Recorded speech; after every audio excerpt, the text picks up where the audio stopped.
मेरे प्यारे भाई बहनों, बहुत बहुत नमस्कार, बहुत बहुत नमस्कार। मुझे पूरा विश्वास है कि आपने प्रैक्टिस सेट 1 जो मैंने 2 पार्ट में आप तक पहुंचाने का प्रयास किया, आपको बहुत पसंद आ रहा होगा, बहुत इंजॉय कर रहे होंगे, आप सीख भी रहे होंगे और ज़रूर सीखना चाहिए। ये संभव ही नहीं है कि आप मुझे सुने और सीख ना पाएँ। अगर आप सुन रहे हैं तो ज़रूर सीखेंगे आप, लेकिन सोच रहे हैं तो मुश्किल है। कि सोच रहे हो तो फिर मैं आपके मन मस्तिष्क में प्रवेश नहीं कर सकता। इस जब भी मुझे सुनना तो सोचना मत, बस सुनना, चाहे आधे घंटे का हो या 40 मिनट का या 45 मिनट का, जो भी हो, सुनने मात्र से ही चमत्कार हो जाएगा। विश्वास के साथ सुनना मुझे, पूरा विश्वास। श्रद्धा की कमी होगी तो फिर समझने में भी कमी आ जाएगी। तो आइए आज प्रैक्टिस सेट 2 की शुरुआत में करता हूं। हमारे वाजपेयी जी जो ऐसे बहुत कम पॉलिटिशियन होते हैं जो कि आपका फेवरेट बन पाता है, लेकिन कुछ लोग हैं ऐसे जो आपको मजबूर कर देंगे मोहब्बत करने के लिए उनसे। उनमें से एक हमारे वाजपेयी जी हैं, वो कहा करते थे, उनकी पंक्तियां बहुत मुझे प्रेरित करती हैं कि क्या हार में क्या जीत में, क्या हार में क्या जीत में किंचित नहीं भयभीत में, क्या हार में क्या जीत में किंचित नहीं भयभीत में। कर्तव्य पथ पे जो मिला ये भी सही वो भी सही, कर्तव्य पथ पे जो मिला ये भी सही वो भी सही। वरदान नहीं मांगूंगा, वरदान नहीं मांगूंगा, हो कुछ पर हार नहीं मानूंगा, हो कुछ पर हार नहीं मानूंगा। वरदान नहीं मांगूंगा, हो कुछ पर हार नहीं मानूंगा। कुछ भी हो जाए, ये जो जीवन है ना, लोग कहते हैं कि प्रेम आग का दरिया है और डूब कर जाना है। मैं कहता हूं ये जीवन है, आग का दरिया है और डूब कर जाना है। यह अग्निपथ है, पथ पथ पे आपको अग्नि मिलेगी और अग्नि पे आपको कदम रख रख कर वहां पहुंचना है जहां पहुंचना चाहते हो। आसान नहीं है, लेकिन एक बार आपने नदी के उस पार छलांग लगा दी, फिर जिंदगी पीछे मुड़ के देखने के लिए कभी मजबूर नहीं करेगी। इसलिए मेहनत करना है, हमें मेहनत करना है। और वरदान की लालसा रखोगे, राम रहीम आसाराम में फंस जाओगे। वरदान नहीं मांगना है। अरे वरदान तो मिल गया है, ये जीवन ही तो वरदान है, और जब ये मिला तो इसमें सब कुछ है, बस भाग रहे हो इधर से उधर। इस ब्रह्मांड, इस शक्तिशाली शरीर को भूलकर कहीं और अटके पड़े हो तो फिर बड़ा मुश्किल होगा जीवन में वो चीज ढूंढ पाना जो सदियों सदियों में किसी को मिल पाता है। इसलिए मेहनत करना, और मेहनत करना ये मान के मेहनत करना कि आपके मेहनत में ही हर मंजिल मौजूद है। मेहनत से ही, मेहनत में बाबर कहता हूं, मेहनत ही वो इकलौता मार्ग है जो आपको आपके मंजिल के पास ले जाएगा, मंजिल तक ले जाएगा। आपको मंजिल से मिलाने वाला कोई अगर रास्ता है तो वो आपकी मेहनत है। तो इसलिए भाग्य और भगवान पे भरोसा मत रखना कि भाग्य में कुछ होगा तो होगा, भगवान आके कुछ चमत्कार करेंगे। भाग्य और भगवान ये हमारी तरकीब है अपने आप को, अपने कमजोरियों को छुपाने का, अपने आप को बचाने का। किसी और पे अपने कमजोरी को, किसी और के मत्थे मरने का ये एक बहुत बेहतरीन तरकीब है जो हम इंसान ने ढूंढ लिया है। असफल हुए, ये भगवान ने करवाया, ये भाग्य ने करवाया है। भाग्य में नहीं था इसलिए ऐसा हुआ। लेकिन मैं ये कहना चाहता हूं आपसे, जो भाग्य और भगवान की बात करते हो, जो भाग्य की बात जो तुम करते हो, ये भाग्य तुम्हारा ही हस्ताक्षर है, ये भाग्य तुम्हारा ही हस्ताक्षर है, बात कुछ और है। ये भाग्य तुम्हारा ही हस्ताक्षर है। रोज रोज तुम भाग्य को लिखते हो, अपने हाथों से ही अपने भाग्य को रोज रोज लिखते हो, पल पल लिखते हो। लेकिन ये बात कुछ और है कि तुम भूल जाते हो कि ये भाग्य तुम्हारा है लिखे हुए कर्म। तुमने ही हर सुबह, हर शाम, हर दोपहर अपने भाग्य को लिखा है। कई भाग्य को रंगे हाथ नहीं पकड़ पाते, इसलिए ऐसा सोचते। स्वयं को कभी रंगे हाथ नहीं पकड़े, नहीं तो पाते कि भाग्य कोई और नहीं लिख रहा है, भाग्य स्वयं खुद लिख रहे हो। इसलिए भाग्य और भगवान के भरोसे मत रहना, भगौरा बना देगा।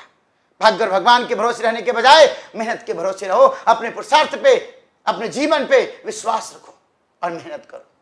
आइए इसी सोच के साथ आज शुरुआत करते हैं प्रैक्टिस सेट 2। देखिए प्रैक्टिस सेट 2 हमने करीब 25 क्वेश्चन बनाए हैं और मैं कोशिश यही करता हूं कि ये क्वेश्चन के जरिए आपको जो इंपॉर्टेंट बातें हैं वो बताते चले जाएं और आप सीखते चले जाइए। तो देखिए क्वेश्चन क्या कहता है, आप खुद बनाइए, मुझे बताइए कि my sister in laws who live in Kolkata have come to stay with us। मेरी वो सालियां जो कहां रहती है, who live जो रहती है कोलकाता में, have आई है, come to stay with, हम लोग के साथ रहने के लिए।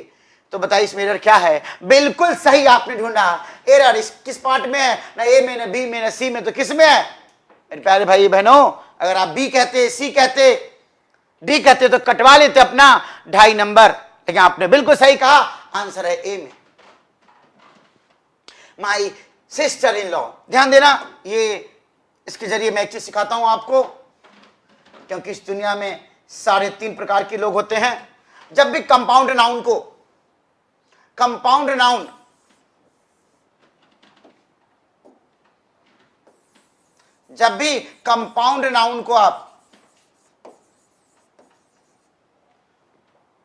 जब आप इसका प्लूरल बनाओगे, प्लूरल फॉर्मेशन होगा। कंपाउंड नाउन को अगर आप प्लूरल बनाते हो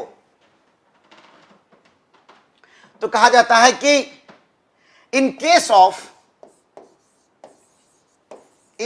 of compound noun we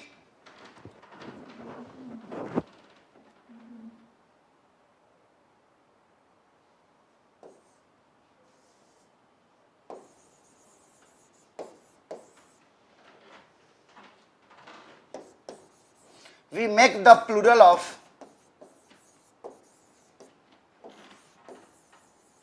head oblique root word। जो हेड वर्ड है, जो रूट वर्ड है, जो मेन वर्ड है, हम उसका प्लूरल बनाते हैं। In case of compound nouns we make plural of head और रूट वर्ड। अब ये कंपाउंड नाउन क्या हुआ, तो 2-4 कंपाउंड नाउन मैं यहां पर लिखता हूं और फिर आपको समझाने का प्रयास करता हूं। ये देखिए, सिस्टर इन लॉ, ये कंपाउंड नाउन, तो इन शब्दों से मिलकर बना हुआ है ये compound noun, sister in law. जैसे passer bye,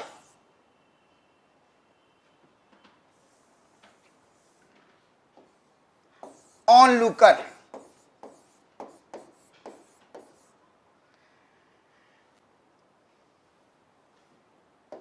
mother in law,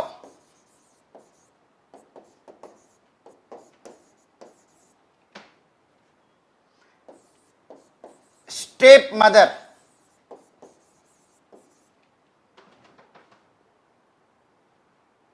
passer by,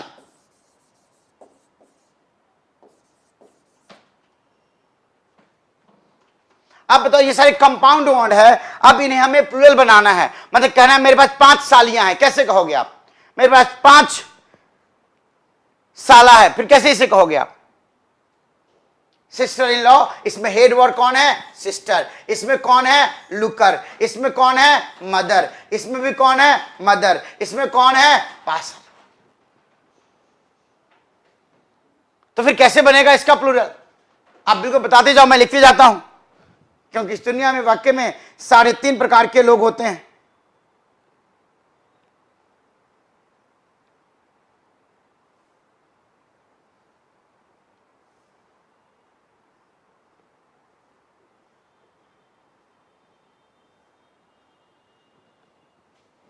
बिल्कुल सही लगा आपने।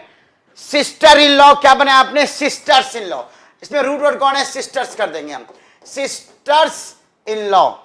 ऑन लुकर में कौन है? लुकर, तमाशबीन, ऑन लुकर्स। ये हो गया हमारा, इसका बन गया कमांडर इन चीफ होता तो commanders in chief. Mother in law तो क्या करते हैं हम? Mothers in law, mothers in law. Step mother, step mothers, step mothers, सौतेली मां।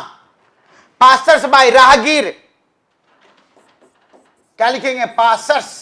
ये पासर्स में लगेगा एस और आ जाएगा पासर्स बाई। तो जब भी मेरे प्यारे भाई बहनों कंपाउंड नाउन को प्लूरल बनाना हो तो हम हेड वर्ड को बनाएंगे, जो मुख्य word, head word, root word, mood, मुख्य मेन वर्ड जो है, हम उसको बनाएंगे प्लूरल। और इस पे बहुत सारे सवाल पूछे जाते हैं, इसका पूरा पूरा ध्यान रखना आप। तो आइए देखते हैं इस जानकारी के साथ क्या हम सवाल बना पाते हैं।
तो अब देखिए कुछ टेक्निकल चीज जिससे मैं बिल्कुल फैमिलियर नहीं हूं, तो दिक्कत आ रही है।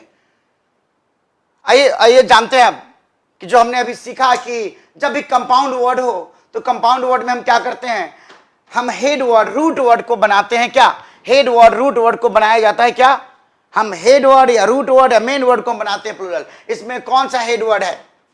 आप देखेंगे यहां पे जो हेड वर्ड है वो सिस्टर है, तो क्या बन जाएगा? My sisters in law, my brothers in law, my fathers in law, my step mothers, my या फिर ऑन लुकर्स, तमाशबीन, पासर्स बाई, राहगीर।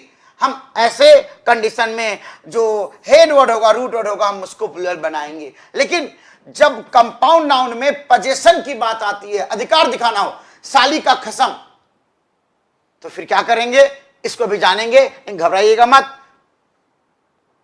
आइए बात करते हैं नेक्स्ट सेंटेंस की, और उससे पहले हम इसका जो सॉल्यूशन जो लिखकर आपको दिया जा रहा है, लिखा हुआ है सिस्टर इन लॉज के स्थान पे सिस्टर्स इन लॉ का प्रयोग होगा। ग्रामर रूल क्या कहता है? कंपाउंड नाउन का प्लूरल हेड या रूट वर्ड में एस और एस जोड़कर बनाया जाता है। Singular mother in law, plural क्या बन जाएगा? Mothers in law. Commander in chief, commanders in chief. Passer by क्या हो जाएगा? Passers by. लुकर ऑन क्या हो जाएगा? लुकर्स ऑन या ऑन लुकर्स कहें आप। नेक्स्ट सेंटेंस की बात करते हैं। These kind of clothes are rather expensive for me to buy. आइए इस बात को समझते हैं।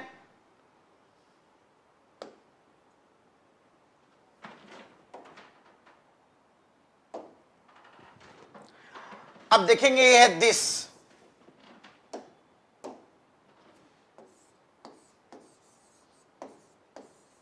या डैट।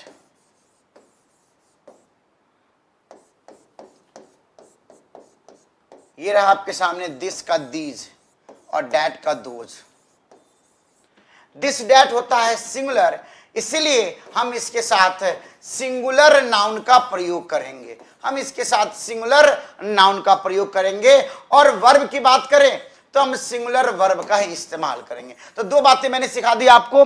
दिस डैट के साथ हमेशा सिंगुलर नाउन आएगा और वर्ब भी क्या आएगा? सिंगुलर। नाउन नहीं भी हो, ब्रैकेट में डाल देते, नहीं भी हो तो भी दिस डैट जब भी सब्जेक्ट बन के आएगा वर्ब आएगा सिंगुलर। रही बात दीज और दोज की, तो दीज दोज के साथ हम प्लूरल नाउन का प्रयोग करते हैं, क्योंकि दीज मतलब होता है ये सब सब, और दोज मतलब हो गया वो सब, यानी एक से ज्यादा की बात हो रही है तो हम प्लूरल नाउन का प्रयोग करते हैं। और मेरे प्यारे भाई बहनों, इसके साथ वर्ब भी जो आएगा हम प्लूरल वर्ब का इस्तेमाल करेंगे। तो याद रखिए हजारों बार हमारे एग्जाम में पूछे गए, कभी सब्जेक्ट के रूप में, कभी आप ये एडजेक्टिव के रूप में इस्तेमाल हुआ और पूछा गया इसके बाद सिंगुलर नाउन आएगा या प्लूरल नाउन आएगा। तो ये दोनों दो प्रकार के एरर फिलहाल मैं बता रहा हूं आपको, एक तो सब्जेक्ट वर्ब एग्रीमेंट का और एक है कि इनके बाद आने वाला नाउन कैसा होना चाहिए। तो दिस डैट सिंगुलर है तो सिंगुलर का इस्तेमाल करेंगे, दिस दो प्लूरल है तो हम प्लूरल नाउन का और प्लूरल वर्ब का इस्तेमाल करेंगे। जैसे these boy are boisterous। क्या लिखेंगे आप? these boy कहेंगे या these boys कहेंगे आप? आपने बिल्कुल सही कहा, आपने कहा these boys, बिल्कुल सही जवाब। these boys are boisterous का मतलब होता है बिल्कुल हुदन टाइप का, full of energy, full of life, full of noise, उसे boisterous कहते हैं। तो these boys are boisterous। I don't like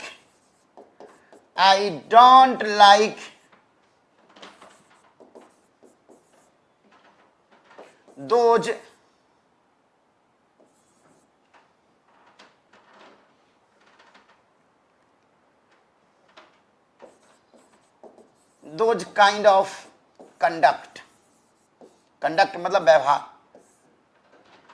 आज आई डोंट लाइक, मुझे पसंद नहीं है, सॉरी दो बार लाइक लिख दिया हमने, ये कटेगा। I don't like those kind of conduct, मुझे उस प्रकार का कंडक्ट व्यवहार पसंद नहीं है। तो दोज आ गया तो क्या कहेंगे? दोज काइंड्स का इस्तेमाल करेंगे, या तो फिर डेट काइंड ऑफ कर देंगे। तो डेट काइंड करते हैं तो इसमें क्या हो गया कि एक ही प्रकार की बात हो रही है। दोज है तो दोज बिल्कुल सही है, और दोज के मुताबिक आप काइंड्स कीजिए, क्योंकि अलग अलग प्रकार के मैं बिहेवियर की बात कर रहा हूं। तो याद रखिएगा, दिस डेट आ गया तो सिंगुलर, दिस दोज आ गया तो दिस डेट आ गया तो सिंगुलर, दिस दोज आ गया तो हम प्लूरल नाउन और वर्ब का इस्तेमाल करते हैं। अब इन्हीं बातों को ध्यान में रखते हुए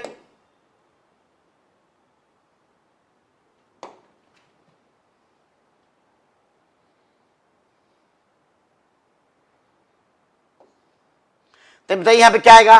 दीज काइंड या दीज काइंड्स, बिल्कुल सही कहा आपने, दीज काइंड्स करेंगे, दीज काइंड्स। और हम दिस नहीं कर सकते क्योंकि वर्ब इस्तेमाल किया गया प्लूरल, इसका मतलब ये दीज बिल्कुल सही है, काइंड को आपको काइंड्स करना पड़ेगा। तो these kinds of clothes are rather expensive. हम कोई मौका मिलेगा तो रादर और फेयरली के आधार पे भी हमारे एग्जाम में एरर दिया जाता है, तो वो भी कभी आएगा तो भी जानेंगे हम। रादर जनरली हम नेगेटिव एडजेक्टिव को क्वालिफाई करने के लिए इस्तेमाल करते हैं, और फेयरली पॉजिटिव के लिए। जैसे एक्सपेंसिव होना यहां पे नेगेटिव सेंस में इस्तेमाल हुआ तो रादर कहेंगे, और फेयरली जैसे सीता इज फेयरली ब्यूटीफुल, और your behaviour is rather rude, your behaviour is rather rude, rude एक नेगेटिव एडजेक्टिव है, रादर आ गया। ब्यूटीफुल होना अच्छी बात है, फेयरली ब्यूटीफुल आ गया। और भी बहुत सारी बातें हैं, ये दो बातें याद रखिएगा फिलहाल के लिए, लेकिन जब हम इससे संबंधित कोई एरर आएगा वहां बिल्कुल एक एक परत खोल के आपको समझाया जाएगा। देखिए एक्सप्लेनेशन क्या आपको लिखकर दिया जा रहा है, काइंड के स्थान पे काइंड्स का प्रयोग होगा। ग्रामर रूल क्या है? तो दीज तथा दोज के बाद आने वाला नाउन हमेशा प्लूरल होता है, क्योंकि ये क्रमशः दिस और डेट के प्लूरल फॉर्म है। दीज बुक गलत, क्या आ जाएगा यहां पे? दीज बुक्स आ जाएगा। दोज डॉग गलत, दोज डॉग्स आ जाएगा। आइए बात करते हैं next. The employee did not dash to the argument of the manager। क्या आएगा बताइए? प्रीसीड आएगा, एक्सीड आएगा, कंसीड आएगा, रिसीड आएगा, क्या आएगा? इसके लिए सबसे पहले तो इन चारों का आपको अर्थ पता होना चाहिए जो आपको है, और अर्थ पता चला गया तो सेंटेंस के मूड को समझिए, सेंस को समझिए, मीनिंग को समझिए, और फिर ढूंढिए वो कौन सा शब्द है जो इसके मीनिंग को पूरा कर देगा।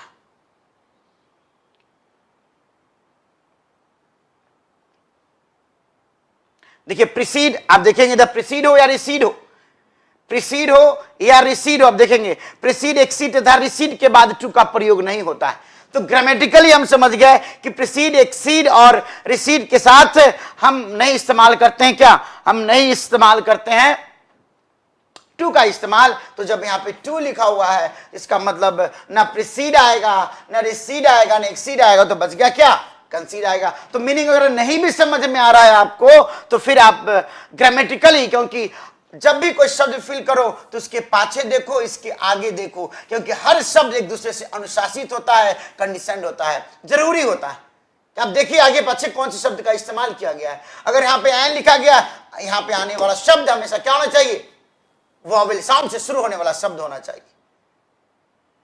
तो ऐसे बहुत सारी चीजें हैं जो आपको ध्यान में रख के यहां पे चुनाव करना पड़ेगा कौन सा शब्द आएगा। तो यहां पे है कंसीड। कंसीड का मतलब होता है हार मान लेना किसी बात को लेके। कंसीड डिफीट, हमने हार स्वीकार कर ली।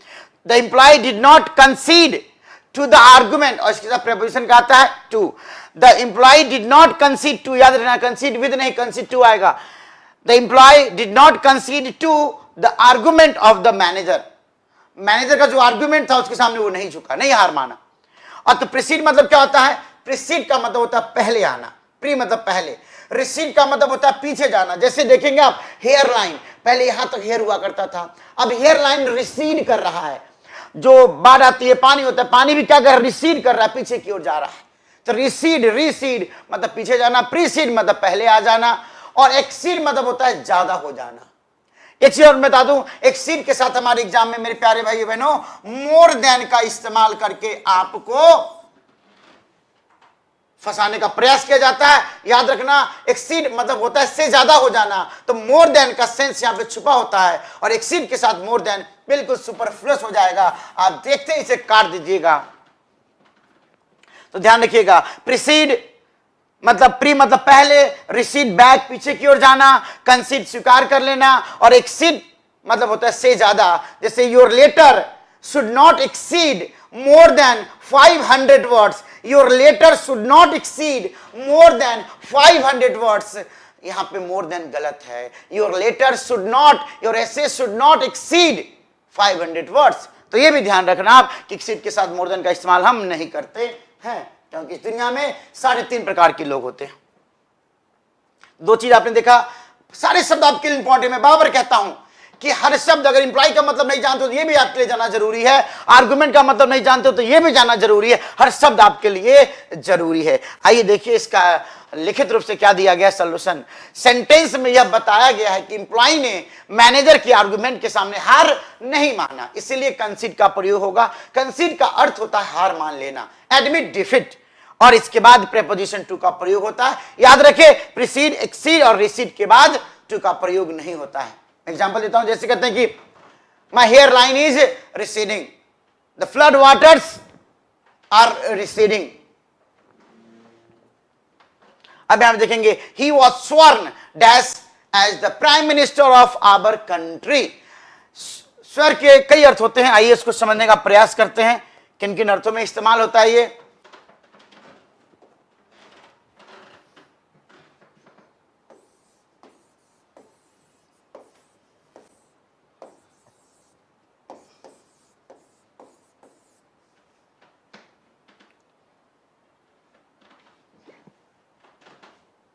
वाकई में दुनिया में 3.5 प्रकार के लोग होते हैं।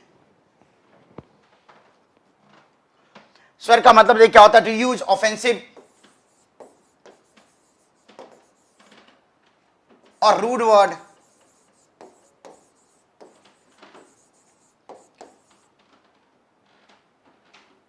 To insult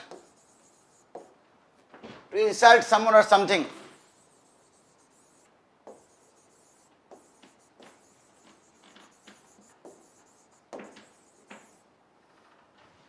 to use offensive or rude words to insult someone or something.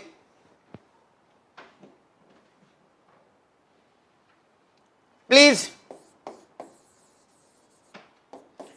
don't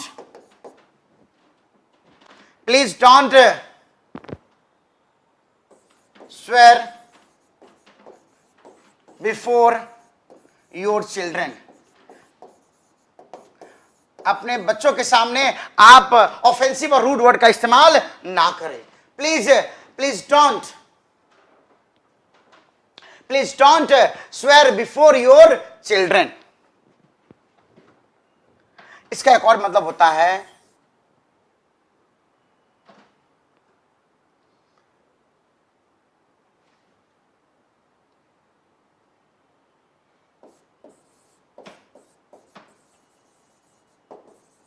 to promise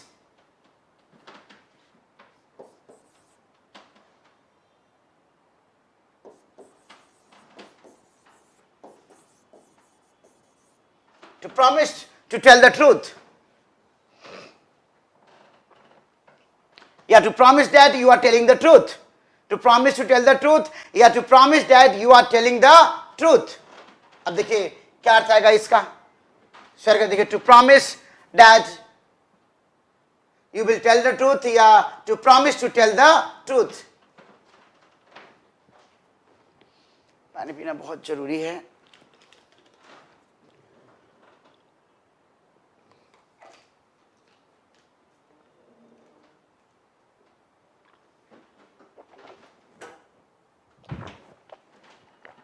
For example, I don't know. I don't know anything. I don't know anything about what happened.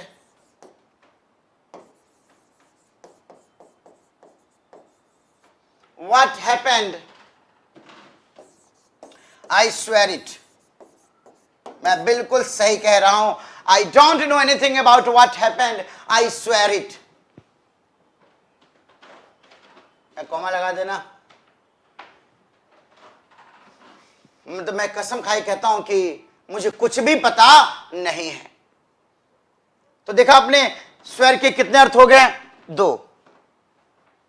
To use offensive और rude words to insult someone और something, please don't swear before your children. To promise to tell the truth. और phrasal verb के अर्थ में, phrasal verb के रूप में जब स्वेर के साथ इन का इस्तेमाल करते हैं, मतलब ये फ्रेजल वर्ब है। Swear somebody in, somebody in मतलब शपथ दिलाना।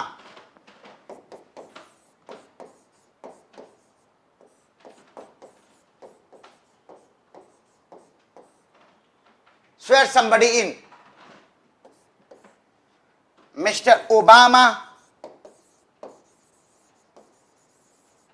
Mr. Obama was sworn in as president. President के रूप में उन्हें शपथ दिलाया गया। प्रेसिडेंट के रूप में उन्हें mister Obama was sworn in as president, as president. तो आपने देखा हमने स्वर के बारे में कि एक तो promise that you will tell the truth. दूसरी बात, हम स्वर का मतलब होता है यूज ऑफेंसिव और rude word to insult somebody और something, please don't swear before your children. He was sent off. He was sent off for swearing at the referee. He was sent off for swearing at the referee. Referee को उल्टा पुल्टा बोल रहा था, मैं देख लूंगा, ये करूंगा, वो करूंगा, ऐसे करूंगा, मसल दूंगा, इसके लिए उसके बाहर निकाल दिया गया। इसे अक्सर खेल में देखा जाता है कि रूड और एब्यूसिव वर्ड हम इस्तेमाल करते हैं, रूड और एब्यूसिव वर्ड इस्तेमाल करते हैं किसी को इंसल्ट करने के लिए।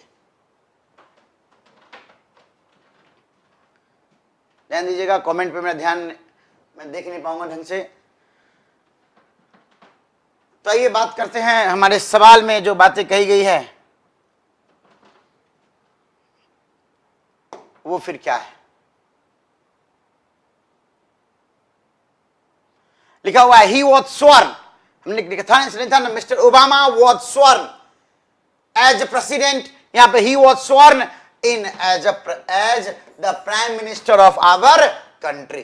तो आपको पता है कि स्वर इन का मतलब होता है शपथ दिलाना, फिर मिनट भी नहीं लेगा। बाकी आप ये आपके मेहनत करने के लिए स्वर आउट, स्वर अबाउट, आप इसको याद रखिएगा कि स्वर ऑफ का मतलब क्या होता है, स्वर आउट का मतलब क्या होता है। आप देखिए यहाँ पे रिक्त स्थान में इनका प्रयोग होगा, क्योंकि बी स्वर्ण इनका अर्थ होता है शपथ दिलाना।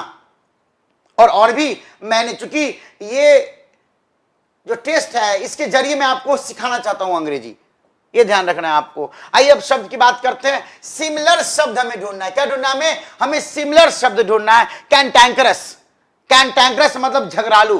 कैंटैंकरस आपको याद होगा, मैंने क्लास में सिखाया था आपको कि कैन, बियर का कैन खाली करके टैंक में रखती है और मेरे पिताजी के बीच में झगड़ा लगा चली जाती है।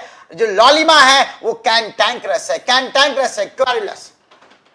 आंसर क्या आएगा? Humorous, remorseful, dullness. भाई बहनों, ये तीनों शब्द आपको पता होना चाहिए, क्योंकि हो सकता है यही शब्द या यही शब्द हमारा सवाल बन के आ जाए। यहां पे आ जाएगा क्वेरलसम। क्वेरल मतलब झगड़ा करना, क्वेरलसम मतलब झगड़ालू।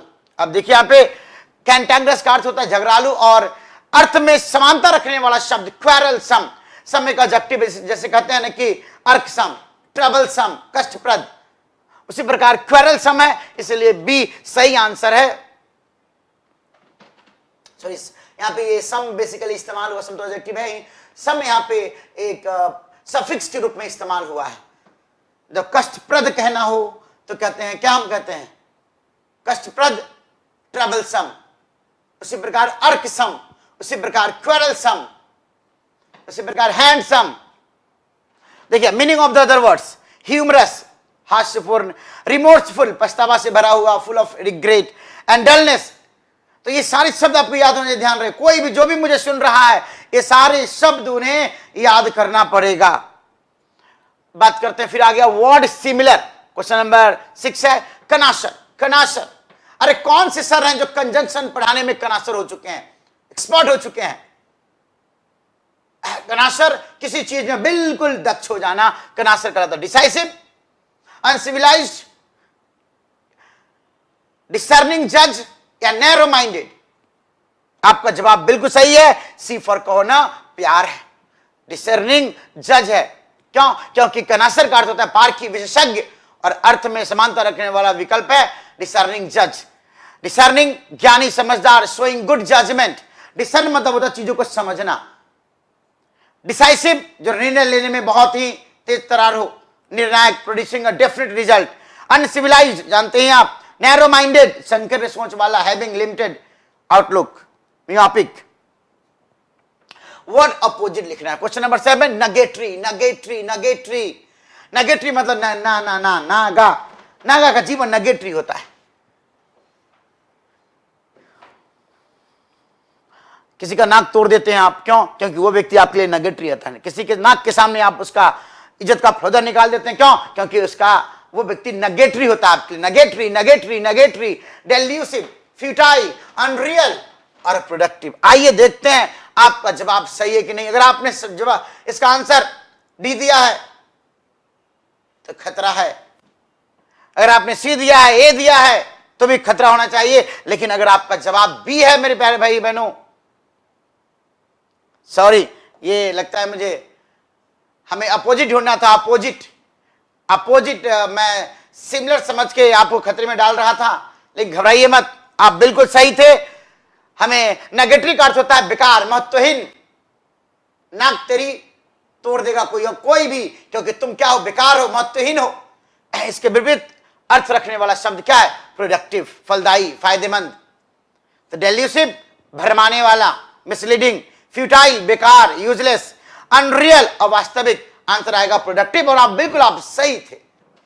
इसे घबराइएगा मत, मास्टर भी गलत हो सकता है। नेब का मतलब क्या होता है?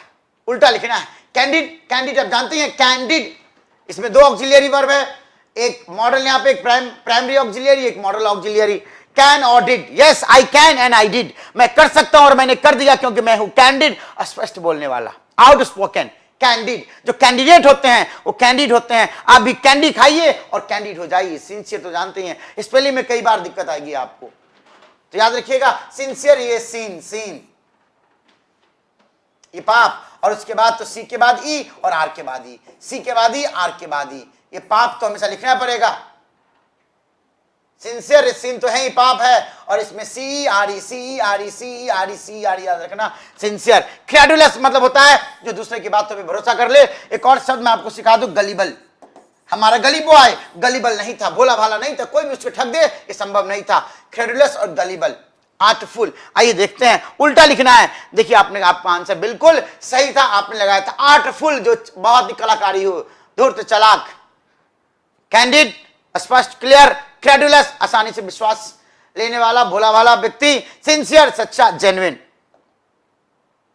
इडियम एंड फ्रेजेज है। मिली, मिली, मिली माउथ। हमारे पड़ोस में एक मिली रहती थी, कमाल की माउथ थी उसकी। उसकी माउथ को देखकर ही बिल्कुल मन गदगद होता था। लेकिन मेरे प्यारे भाई बहनों, मिली जब अपने माउथ से कुछ बोलती थी, बिल्कुल सॉफ्ट स्पोकन थी। दिल कुछ और था, जबान कुछ और है, मस्तिष्क में कुछ और चल रहा है। वो मिली माउथ थी, मतलब देखिए, जो मीठा मीठा बोले उसे क्या कहेंगे हम? Soft spoken. इसलिए सही आंसर क्या होगा? B for Baahubali. Mealy mouth का अर्थ होता है सीधा साधा, स्पष्ट रूप से किसी बात को कहने से डरने वाला। बस मीठी मीठी बात करेगा, मन में कुछ और हो, मन में चाकू चल रहा हो, लेकिन बात रहेगी बिल्कुल मिली मिली मिली। मिली माउथ मिली से मिलना मत, उसकी आवाजों में आ जाओगे और फिर बर्बाद हो जाएगा आपका जीवन। इल टेम्पर्ड, क्रोधी, बदमिजाज, इरिटेबल, इंथुजियास्टिक, उत्साह से भरा हुआ, डिप्रेस्ड, दुखी, सैड। फिर इडियम और फ्रेज आ गया, बाय फिट्स एंड स्टार्ट्स। मतलब क्या हुआ बताइए? बाय फिट्स एंड स्टार्ट मतलब होता है रुक रुक कर, intermittently, irregularly, bye fits and start. कभी तुम्हें फिट आता है, फिर फिट आते ही थोड़ी देर बाद तुम सही होते, फिर स्टार्ट हो जाते हो, फिर फिट आता है, फिर स्टार्ट होते हो, फिर फिट आता है, फिर स्टार्ट होते हो। मैं रह रहा कि तुम्हें फिट आता है और हर फिट के बाद तुम स्टार्ट होते हो, फिर फिट आ जाता है।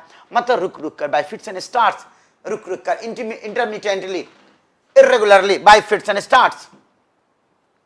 ओकेजनली, कभी कभी मेरे दिल में ख्याल आता है, टोटली, पूरी तरह से, और फाइनली, अंततः। आंसर क्या है? बाय फिट्स एंड स्टार्ट्स का अर्थ होता है और नियमित रूप से, और इस अर्थ से समानता रखने वाला शब्द कोई और नहीं, इरेगुलरली है। I had not only helped her by giving hints but also with providing him links। क्या बात है! आइए इस बात को समझते हैं। इसके जरिए मैं बता दूं आपको कि हमारे एग्जाम में एरर क्या बन सकता है, क्योंकि इस दुनिया में 3.5 प्रकार के लोग होते हैं। ईदर और, या फिर नीदर नॉर, या फिर not only but also, not only but also, या फिर और। इधर और, neither not, not only but also, या फिर और। मेरे प्यारे भाई बहनों, इधर और मतलब होता है या तो ये या तो वो, नीदर नॉर, नहीं ये नहीं वो, नॉट ओनली बट ऑल्सो, यही नहीं बल्कि वो भी, और मतलब या अन्यथा भी होता है। यहां पे या के अर्थ में होगा। अब देखिए, इससे हमारे एग्जाम में पॉइंट ऑफ एरर, क्या क्या एरर बना है आज तक, क्या क्या बना है, तो मैं बता दूं कितने प्रकार के एरर बना है। 1 नहीं, 2 नहीं, 3 नहीं, 4 नहीं, बल्कि इन शब्दों का इस्तेमाल करके कमबख्त लोगों ने 5 प्रकार के एरर बनाए हैं। पहला एरर क्या है? इक्वल रैंक का शब्द होना चाहिए। इक्वल रैंक के, दोनों इक्वल रैंक के शब्द को लेके चलते हैं। इक्वल रैंक का शब्द होना चाहिए, यानी कि प्लेसमेंट का एरर बना है।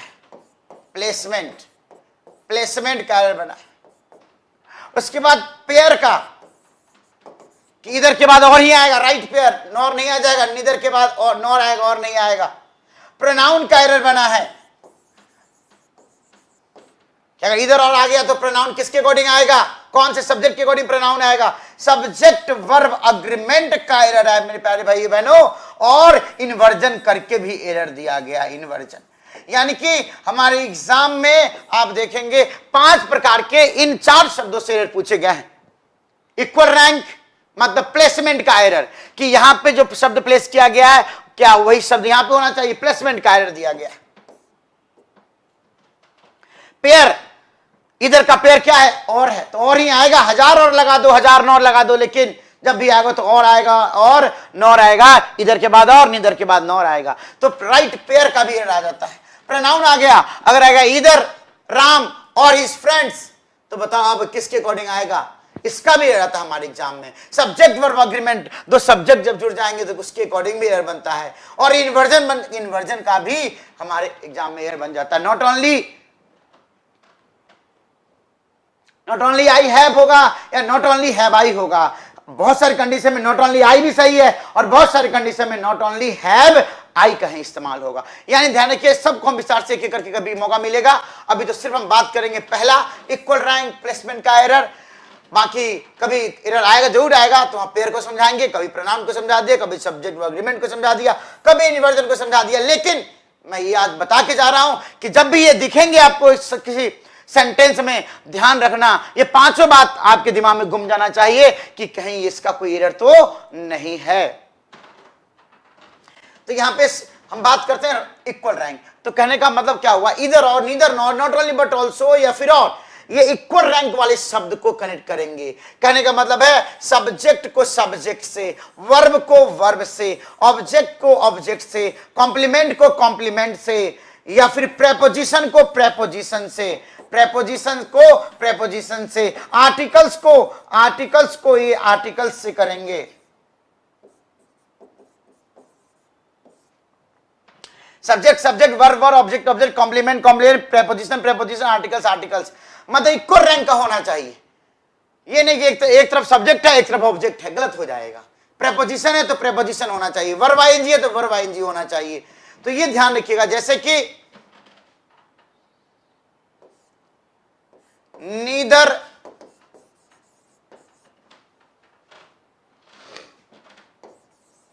neither you love me, neither you love nor hate me, neither you love nor hate, neither you love nor hate। अब देखो यहां पे बात हो रही है, नॉर के बाद हेट आया हुआ है और नीदर के बाद यू सब्जेक्ट आया हुआ है। ये सब्जेक्ट हो गया और ये जो हेट है ये बेसिकली वर्ब हो गया। अब कहां इक्वल रैंक रहा, सब्जेक्ट को वर्ब से आपने कर दिया, तो सही क्या करेंगे बताइए, सोचिए। आपने सही कर लिया, बिल्कुल सही किया। क्या आएगा, you neither love nor hate, you neither love nor hate. तुम नहीं प्यार करते हो नहीं नफरत करते हो। तो याद रखिएगा इक्वल रैंक का शब्द होना चाहिए। जैसे I have neither a car nor a bike. अब यहां पे कार क्या हो गया, ऑब्जेक्ट हो गया, बाइक क्या हो गया, ऑब्जेक्ट हो गया। नॉर के बाद ऑब्जेक्ट आ गया और नीदर के बाद भी ऑब्जेक्ट आ गया, तो सही है। I have neither a car nor a bike, नहीं मेरे पास कार है नहीं मेरे पास बाइक है। तो देखिए इस ज्ञान के आधार पे वो सवाल के हम बना पाते हैं, जरूर बनेगा। ऐसा हो ही नहीं सकता है कि आप सुनोगे और नहीं बनाओगे। आई हैड नॉट ओनली आ गया ना, नॉट ओनली। और फिर देखो बट ऑल्सो की बात, बट ऑल्सो के बाद विद आया हुआ है, प्रेपोजिशन आया हुआ है, बट ऑल्सो के बाद विद है, तो स्वाभाविक है नॉट ओनली के बाद भी प्रेपोजिशन होना चाहिए। नॉट ओनली का प्रेपोजिशन क्या है, बाई है, नॉट ओनली बाई, यानी होना चाहिए not only by, not only by. ये ऑप्शन दिख रहा है, बाकी कोई ऑप्शन नहीं दिख रहा। देखिए क्या आंसर सही या गलत है, आंसर बी है, यानी कि हम लोग बिल्कुल सही थे। आई हैड हेल्प्ड हर, मैंने उसकी मदद की थी। I had helped her not only by giving hints, not only by giving hints but also with providing him links. यानी मैंने कहा ना प्रेपोजिशन को प्रेपोजिशन से, बट ऑल्सो के बाद विद, तो नॉट ओनली के बाद भी जब भी प्लेसमेंट का देखना हो तो हमेशा अमूमन आप ध्यान रखना कि बट ऑल्सो को देखना, और को देखना, नॉर को देखना, इन सारे शब्दों के बाद क्या है और जो होगा उसी के अकॉर्डिंग हम आगे इस्तेमाल करेंगे। ये भी एक तरकीब आप ढूंढ सकते हो प्लेसमेंट का या ढूंढने में। तो यहां पे आपने सही लगाया, not only by, not only by.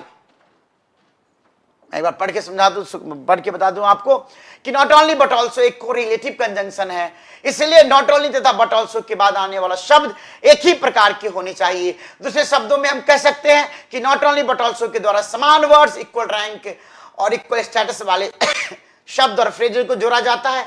इस दृष्टिकोण से देखा जाए तो बट ऑल्सो का प्रयोग प्रेपोजिशन विद से ठीक पहले हुआ है, इसलिए नॉट ओनली का प्रयोग प्रेपोजिशन बाई से ठीक पहले होना चाहिए। अतः हेल्प्ड नॉट ओनली बाई सही विकल्प है। Not only word but also word same type होना चाहिए। She has not only beautiful but also, sorry, she is not only beautiful but also kind, adjective. He is, और complement भी कह सकते हैं आप, he is not only a doctor but also a poet, noun हो गया। तो मुझे विश्वास है कि 5 बातें जो मैंने बताया कि 5 प्रकार के एरर बनते हैं, उसमें से एक प्रकार मैंने बताया कि इक्वल रैंक इक्वल स्टेटस वाले शब्द होने चाहिए, उसी को मैंने समझाया। ये जरूर समझ में आया होगा, नहीं तो दोबारा देखिएगा वीडियो, बार देखिएगा। वी के बाद हैज आएगा, बताओ we has finished our lunch, तो नो इंप्रूवमेंट तो कभी हो ही नहीं सकता आंसर इसका, क्योंकि वी के बाद है जाएगा नहीं। लेकिन आप जानते हैं कि अगो आ जाए, यहीं पे मैं लिखता हूं अगो आ जाए, या फिर द अदर डे आ जाए। द अदर डे मतलब कुछ दिन पहले, द अदर डे आ जाए। इस दुनिया में 3.5 प्रकार के लोग होते हैं। द अदर डे, और ये डे बदल सकता है। अगर द अदर ये लगा दोगे इसका मतलब हो जाएगा a few years ago. The other weeks का मतलब हो जाएगा a few weeks ago. The other day a few days ago. The other month a few months ago. तो अगो आ जाए या द अदर डे आ जाए, या मेरे प्यारे भाई बहनों YESTERDA आ जाए, या फिर बहुत सारे हैं, मैं एक दो लिख के आगे बढ़ता हूं, लास्ट प्लस टाइम एक्सप्रेशन आ जाए, जैसे last month, last year, last day आ जाए। फोर्थ सेंस नहीं होना चाहिए। Last Monday, what have you done last Monday लिखेंगे what did you do last Monday. तो अगो आ जाए, द अदर डे आ जाए, स्टरडे आ जाए। जब भी कोई पास्ट डेफिनेट टाइम आ जाता है, हम उसके साथ परफेक्ट टेंस नहीं, सिंपल पास्ट का इस्तेमाल करते हैं। क्या इस्तेमाल करते हैं हम? सिंपल पास्ट का इस्तेमाल करेंगे। जैसे what have you done, what have you done last night, कल रात आपने क्या किया? मुझे सुना या नहीं सुना, या इस रात भी नहीं सुनोगे। What have you done, sorry what have you done last night, question mark लगा देना इधर। What have you done last night, कल रात आपने क्या किया? सिर्फ सुना ही, या शेयर भी किया, सब्सक्राइब भी किया, लोगों को बताया भी। बताना बहुत जरूरी भाई बहनों, कि अगर किसी पर गलत है तो रुक जाएगा, ठहर जाएगा, लोगों तक नहीं पहुंचेगा। लेकिन अगर सही है तो फैल जाने दो, जन जन तक इसे जाने दो, तभी फायदा मिलेगा, तभी भूखने का प्रयास करने का फायदा है। सिर्फ आपको ही फायदा क्यों मिले, हर किसी को फायदा मिलेगा। काली माँ का, दुर्गा माँ का आता है कि 10 लोगों को शेयर करो, 20 लोगों को शेयर करो, 50 को शेयर करो, ये चमत्कार हो जाएगा। मैं कहता हूं वहां चमत्कार हो ना हो, यहां जरूर हो जाएगा चमत्कार, अगर आप शेयर करते हो। जिंदगी ध्यान रखना, जिंदगी कभी देती नहीं है, जिंदगी हमेशा लौटाती है। लाइफ इज एन इको, जिंदगी कभी नहीं किसी को दी, किसी को नहीं दी है। आंख उठा के एक बार देखना, शुरू से अंत तक देखना, अपने जीवन में आसपास देखना, किसी को जीवन दिया नहीं, हमेशा लौटाया है। जो कुछ भी होगा वो सब आपको लौटाया जाएगा। एक छोटी सी कहानी है,